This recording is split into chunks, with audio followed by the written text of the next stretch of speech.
bahan dari praktikum sifat-sifat cahaya. Yang pertama ada kardus. Ukuran kardus ini ada 2 buah ukuran. Yang pertama yaitu 20 dikali 25, 3 buah, dan 20 dikali 40, 1 buah. Selanjutnya yaitu ada plastik bening ya, dan gunting, pengaris, korek api, senter, dan juga lilin. Lalu Dan ada kaca. cermin. Cermin. Berikut langkah-langkah dari cara mempraktikkan sifat-sifat cahaya. Baiklah, step pertama kita terlebih dahulu menyiapkan alat dan bahan. Berikut ini alat dan bahan. Lalu ada tambahan satu alat, yaitu bisa dipakai gelas sebagai penopang kardus, berdirinya kardus. Lalu letakkan kardus atau tegakkan kardus sejajar. 3 kardus. Kardus 1,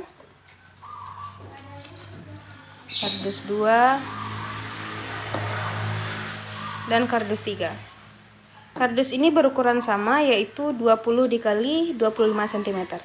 Lalu yang terakhir, untuk kardus berukuran 20 kali 40 diletakkan di paling ujung atau paling terakhir kardus. Seperti itu. Dan tak lupa pula ketiga kardus yang berukuran 20 dikali 25 tersebut dilubangi di tengah-tengahnya dengan paku hingga membentuk lingkaran bulat kecil. Lalu kardus berukuran 20 kali 40 ini berfungsi sebagai penerima pantulan cahaya dari lubang ketiga kardus tadi. Step selanjutnya yaitu nyalakan lilin dengan korek api.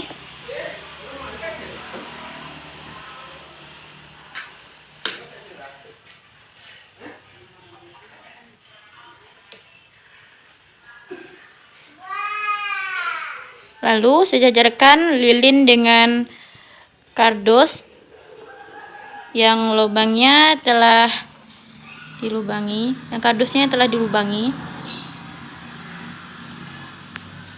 Harus sejajar dengan lubang kardus biar cahayanya bisa dilihat apakah merambat lurus atau tidak. Setelah dinyalakannya lilin, seperti yang kita lihat, cahaya lilin terlihat terang. Namun ketika kita lihat pada kardus yang nomor 2, memang terlihat cahaya lilin atau cahaya berwarna kuning menembus lubang kecil dari kardus pertama. Lalu kalau kita lihat kardus yang nomor 3, tidak ada ya nampaknya cahaya menembus dari lubang kecil tadi hingga ke lapisan keempat, semakin tidak terlihat. Karena cahaya yang ada di lilin ini tidak terlalu kuat, sehingga hanya menembus pada bagian kedua atau lapisan kedua dari kardus. Nah, sekarang kita menggunakan senter. Di sini terlihat bahwa senter menembus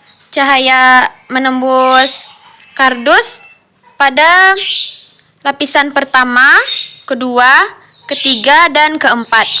Karena senter ini memiliki cahaya yang kuat, sehingga cahaya tersebut dapat merambat lurus sampai ke lapisan keempat dari kardus.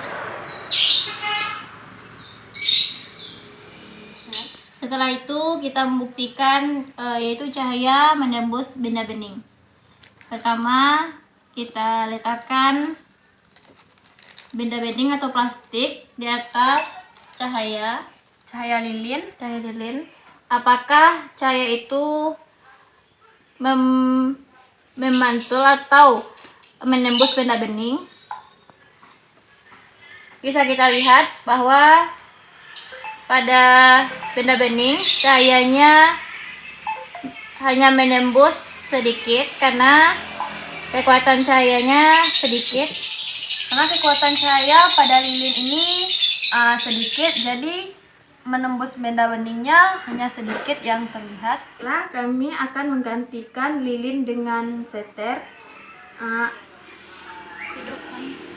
Pertama kita hidupkan senter, lalu diletakkan di bawah. Senternya diletakkan di atas, maaf. Di atas Lalu letakkan plastik di bawahnya. Lalu dapat kita lihat bahwa cahaya dari senter ini dapat menembus benda bening dengan sangat kuat. Karena cahaya yang dimiliki oleh senter kuat, maka tembusannya juga kuat. Baiklah, sekarang kami akan membuktikan bahwa cahaya itu dapat memantul. Lalu di sini kita menggunakan cermin datar dan juga senter. Ya, pertama kita hidupkan senternya. Lalu kita arahkan kepada cermin seperti ini. Cermin terdapat pantulan cahaya dari sini. Lalu coba lihat ke sana. Itulah pantulan cahaya yang berasal dari senter ini. Pantulan dari cermin.